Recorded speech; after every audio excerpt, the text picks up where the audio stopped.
అందరూ పిలిచే ఒక నాయకుడు, తెలుగుదేశం పార్టీ వ్యవస్థాపకులు. ముఖ్యంగా సమాజమే దేవాలయం, ప్రజలే దేవుళ్ళు అనే నినాదంతో పేద బడుగు బలహీన వర్గాలకి అండదండగా ఉంటూ ఆ రోజుల్లోనే అభివృద్ధి సంక్షేమాన్ని దేశానికి పరిచయం చేసిన మహానేత, గొప్ప అనుభవజ్ఞులు.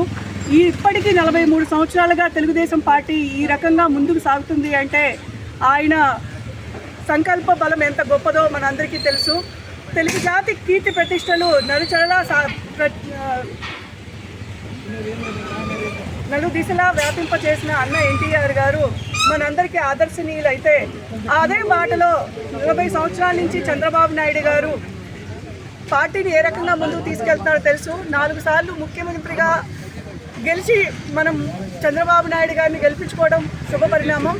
ఈరోజు ఆంధ్ర రాష్ట్రంలోనే అత్యధిక సీట్లతో కూటమి ప్రభుత్వం అధికారంలో రావడం, దాంతోపాటు తాత తగ్గ మనవడుగా మన ఎమ్మెల్యే నారా లోకేష్ గారు విద్యాశాఖ మంత్రిగా పనిచేస్తూ గొప్ప పేరు ప్రఖ్యాతులు సాధించాలని కోరుకుంటూ ఆ తాత దీవెనలు, రాష్ట్ర ప్రజల యొక్క అండదండలు, యువగల రథసారథి అయి జనహృదయ నేతగా మరింత ఎదగాలని కోరుకుంటూ ఈ అవకాశం కల్పించిన దుగ్గిరాల మండల ప్రజలందరికీ పేరు పేరున నా ధన్యవాదాలు.